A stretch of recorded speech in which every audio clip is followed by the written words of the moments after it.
કચ્છ જિલ્લા ભાજપ દ્વારા વીર બાળ દિવસની ભવ્ય ઉજવણીના આયોજન અંગે ભુજના ઉમેદ ભુવન ખાતે પત્રકાર પરિષદ યોજવામાં આવી હતી। આ પત્રકાર પરિષદમાં સાંસદ વિનોદ ચાવડા અને જિલ્લા ભાજપ પ્રમુખ દેવીજીભાઈ વરચંદે વિગતો આપતા જણાવ્યું હતું કે શીખ ધર્મના 10મા ગુરુ ગોવિંદસિંહજીના સાહેબજાદાઓના બલિદાનની સ્મૃતિમાં ઉજવાતા વીર બાળ દિવસ નિમિત્તે લખપત ગુરુદ્વારાથી વિશેષ સ્મૃતિ યાત્રાનો પ્રારંભ થશે। આ યાત્રા જિલ્લાના વિવિધ વિસ્તારોમાં ફરીને આદિપુર ગુરુદ્વારા ખાતે સંપન્ન થશે। આ ઉજવણીના ભાગરૂપે જિલ્લાના 12 ગુરુદ્વારાઓમાં કીર્તન અને લંગરના કાર્યક્રમો યોજાશે તેમજ વિવિધ સ્પર્ધાઓના 1000 જેટલા વિજેતા વિદ્યાર્થીઓને પુરસ્કૃત કરવામાં આવશે। અટલ બિહારી વાજપેયીની જન્મ જયંતિ અને સુશાસન દિવસના ઉપલક્ષ્યમાં માધાપર ખાતે કેન્દ્રીય મંત્રી મનસુખ માંડવિયાના હસ્તે અટલજીની પ્રતિમા અને અટલ વનનું લોકાર્પણ કરવામાં આવશે। આ સાથે જ સાંસદ ખેલ મહોત્સવનું પણ સમાપન થયું છે, જેમાં વડાપ્રધાન નરેન્દ્ર મોદી વર્ચ્યુઅલી જોડાઈને સંબોધન કર્યું છે।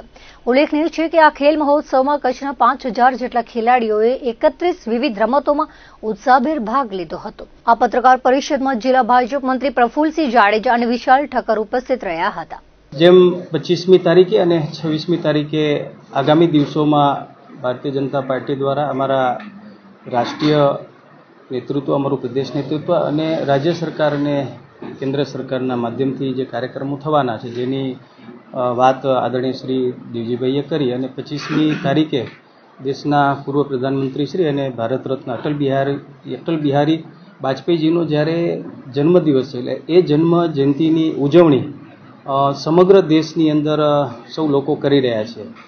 સુશાસન દિવસ તરીકે પણ આપણે ઉજવણી કરી છે। સેવાના અનેક કાર્યો થશે અને એમાં વિશેષ જે છે કે અલગ અલગ પ્રકારના કાર્યક્રમોની જાણ દેવજીભાઈએ કરી। આખા દિવસના કાર્યક્રમો ચાલશે, પણ એક વિશેષ, કારણ કે અટલ બિહારી વાજપેયીજી એક કવિ હૃદય હતા અને એમની યાદમાં દર વર્ષે અમે લોકો જે છે કે કવિ સંમેલન અહીંયા કરીએ છીએ અને પહેલી વખત હમીસરના કાંઠે 25મી તારીખે સાંજે 7:30 વાગે રાષ્ટ્રીય કવિ એક દેશના એવા 3 નામચીન આપણા શશિકાંત યાદવ, કવિત્રી કવિતા તિવારી અને હિમાંશુ ભવંડર અને સાથે આપણા સ્થાનિક કવિઓ જે પબુ ગઢવી, મદનકુમાર અંજારિયા, જયંતિભાઈ જોશી, આ બધા જ કવિઓ સાથે મળી કરીને એક કવિ સંમેલનનું ભવ્ય આયોજન કર્યું છે। ત્યારે તમારા માધ્યમથી ભુજના અને કચ્છની જનતાને અપીલ કરું છું કે આપણે બધા આ કાર્યક્રમની અંદર પણ 25મી તારીખે સાંજે હમીસરના કાંઠે આપણે બધા જોડાઈએ। આપણા દેશના વડાપ્રધાન શ્રી નરેન્દ્ર મોદી સાહેબ, જેમણે સાંસદોને અપીલ કરી હતી કે સાંસદ ખેલ મહોત્સવ કચ્છની અંદર છેલ્લા 2.5-3 મહિનાથી સાંસદ ખેલ મહોત્સવ ચાલી રહ્યો છે અને 31 જેટલી ગ્રામ્ય કક્ષાની રમતો, આઉટડોર, ઇન્ડોર, ક્રિકેટ, વોલીબોલ, આમ અલગ અલગ ઘણી બધી જે રમતો આપણે રમાડી અને એનું સમાપન એ 25મી તારીખે છે। દેશના વડાપ્રધાન શ્રી નરેન્દ્ર મોદી સાહેબ 11 વાગે વર્ચ્યુઅલી સંબોધન કરશે અને માધાપર જે છે કે MSV સ્કૂલની અંદર આ સમાપનનો કાર્યક્રમ અમે રાખ્યો છે। એમાં પણ 5000થી વધારે વિદ્યાર્થીઓ જોડાણા હતા અને જેનો નંબર આવ્યો છે એ લોકોને અમે પ્રોત્સાહિત કરશું। અને સાથે દેવજીભાઈ કીધું એ રીતે કે કચ્છની અંદર એક સમય હતો કે 9000 જેટલા ટીબીના દર્દીઓ હતા અને આદરણીય શ્રી દેશના વડાપ્રધાન શ્રી નરેન્દ્ર મોદી સાહેબ, જેમણે સાંસદોને અને સંગઠન અને સમાજને અપીલ કરી કે ટીબી મુક્ત અભિયાનમાં આપણે બધા જોડાઈને કચ્છની અંદર આપણે પ્રયાસ કર્યો। દર વર્ષે આવા મહાપુરુષોની જન્મજયંતિ કે પુણ્યતિથિ હોય તો આપણે કાર્યક્રમ કરતા હોઈએ। હવે કચ્છની અંદર 2000થી 2500 માત્ર ટીબીના દર્દીઓ અત્યારે જે છે કે આપણને જોવા મળે છે, એટલે ખૂબ જ કચ્છ ટીબી મુક્ત બનવા જઈ રહ્યું છે। એમાં પણ એનો ગ્રાફ ખૂબ ઓછો છે। એવા 100 લોકોને આપણે જે ટોકન સ્વરૂપે તે દિવસે કીટ આપશું અને બાકી રહેતા લોકોને 1 વર્ષની અંદર કચ્છ સંપૂર્ણ ટીબી મુક્ત થાય એ સરકારની સાથે, ટીબી હોસ્પિટલની સાથે મળીને આપણે પ્રયાસ કરી રહ્યા છીએ। 26મી તારીખનો કાર્યક્રમ આખા કચ્છની અંદર, જેમ દેવજીભાઈ કીધું કે આપણા જે છે કે બંને વીર બાળ દિવસ તરીકે જેના નામથી આપણે એ દિવસ ઉજવીએ છીએ, સાહેબજાદા જોરાવરસિંહજી અને બાબા ફતેહસિંહજી, ગુરુ ગોવિંદસિંહના બંને દીકરા, જેમની શહાદત, જેમણે પોતાના પ્રાણોની આહુતિ આપી ધર્મ સંસ્કૃતિ માટે, અને આવા બંને વીર બાળ દિવસની યાદમાં આ બંનેને યાદ કરશું, એમને પુષ્પાંજલિ કરશું। કચ્છની અંદર 12 જેટલા ગુરુદ્વારા છે, એમાં દરેક જગ્યાએ અમારા સંગઠનના માધ્યમથી દેવજીભાઈના નેતૃત્વમાં કાર્યક્રમ થશે। ત્યાં ભજન, કીર્તન, પુષ્પાંજલિ અને ભોજન સાથેના બધાને સાથે રાખી કરીને અલગ અલગ પ્રકારે કાર્યક્રમો બંને સાહેબજાદોની યાદમાં થશે. અને એક અલગ પ્રકારનો કાર્યક્રમ જે છે કે અમે લખપત ગુરુદ્વારાથી સ્મૃતિ યાત્રા એમની યાદમાં કાઢશું. અને વચ્ચે વચ્ચે રૂટ જે લીધા છે દયાપર, રવાપર, એના પછી નખત્રાણા, દેસલપર, માનુકવા, પછી સુખપર અને ભુજની અંદર જે છે કે ભુજની એક શાળાની અંદર પણ કાર્યક્રમ થશે. પછી ગુરુદ્વારાની અંદર પણ અમે જશું ભજન કીર્તન, અને ત્યારથી પછી કુકમા, રત્નાલ અને અંજાર, અને સમાપન અમે આદિપુરના ગુરુદ્વારામાં કરશું. 15 થી 20,000 વિદ્યાર્થીઓ આમાં જોડાશે પ્રત્યક્ષ રીતે. અને બધા જે શાળામાં જશું ત્યાં અલગ અલગ પ્રકારની નિબંધ ચિત્ર સ્પર્ધા થશે અને એમને યાદ કરશું. જેના નંબર આવશે એને પ્રોત્સાહિત પણ અમે કરશું. એટલે કે આખા દિવસનો જે છે 200 કિલોમીટરની યાત્રાનો આખો રૂટ અમારો તૈયાર થયો છે.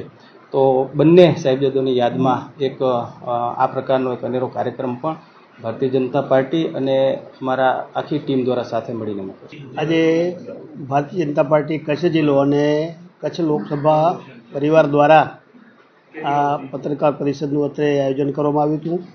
આગામી જે ભારતીય જનતા પાર્ટીના જે કાર્યક્રમો છે એને લઈને લગભગ 2 મોટા કાર્યક્રમો એ 25 તારીખના અમારા શ્રદ્ધેય આ દેશના પૂર્વ વડાપ્રધાન અટલ બિહારી વાજપેયીજીની જન્મજયંતિને લઈને અલગ અલગ આખા દેશમાં કાર્યક્રમો થવાના છે. એ સમગ્ર જિલ્લામાં આ કાર્યક્રમો થવાના છે.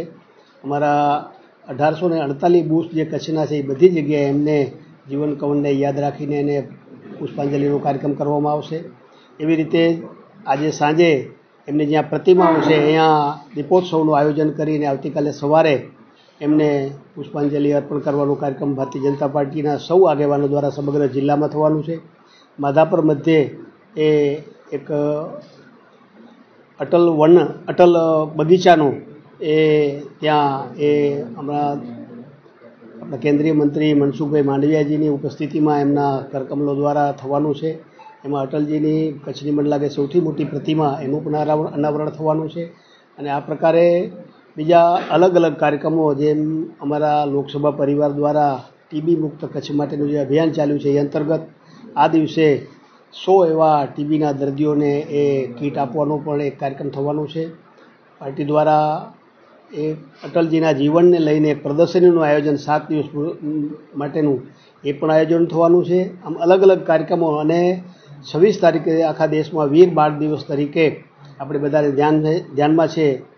આપણને ગુલામીના કાળમાં એ આક્રમણના સમયે આ દેશના ગુરુ ગોવિંદસિંહના 2 વીર પુત્રો એ જોરાવરસિંહ અને બાબા ફતેહસિંહ એમનું જે શહાદત થઈ એમના ઉપર દબાણ કરીને આ 7 વર્ષને 9 વર્ષના બાળકને પોતાનો ધર્મ છોડવાની એ ક્રૂર એ બાદશાહે જ્યારે વાત કરી ત્યારે એમણે પોતાનો ધર્મ ન છોડીને એ શહાદત માટે પસંદ કર્યું. અને એ વીર બાળકો એને ઊભા દિવાલમાં ચણી દેવામાં આવ્યા અને પોતાની શહાદત આપી. સાચા અર્થમાં દેશ માટે કોઈ બાળકો પ્રેરણા લઈ શકે તો આ વીર બાળકોથી જ લઈ શકે.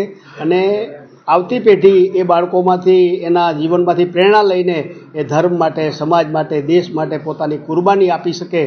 એ પ્રેરણાદાયી આ મહાપુરુષોને યાદ કરવાનું આ દિવસ એટલે 26 તારીખના વીર બાળ દિવસ નિમિત્તે અલગ અલગ કાર્યક્રમો થવાના છે. જિલ્લાના 12 ગુરુદ્વારાઓ એ ગુરુદ્વારાઓમાં આ કાર્યક્રમ થઈ અને આ વીર બાળકોને એની જે શહીદી છે એમને સાચા અર્થમાં નમન કરવાનું, શ્રદ્ધાસુમન અર્પણ કરવાનું કાર્યક્રમ એ સમગ્ર જિલ્લામાં થવાનું છે. અમારા લોકપ્રિય સાંસદ અને પ્રદેશ ભાજપના મહામંત્રી વિનોદભાઈ અને એમના દ્વારા એમના લોકસભા પરિવાર દ્વારા એક સરસ મજાની આખી આવા વીર બાળકોને યાદ લઈને આખી યાત્રા જે થઈ છે એમની વિનોદભાઈ વાત કરશે. કુલ મળીને ભારતીય જનતા પાર્ટીના 2 કાર્યક્રમો આ સમગ્ર જિલ્લામાં થાય. આપ સૌને નમ્ર વિનંતી છે કે આપના માધ્યમ દ્વારા લોકો સુધી આ વાત પહોંચે.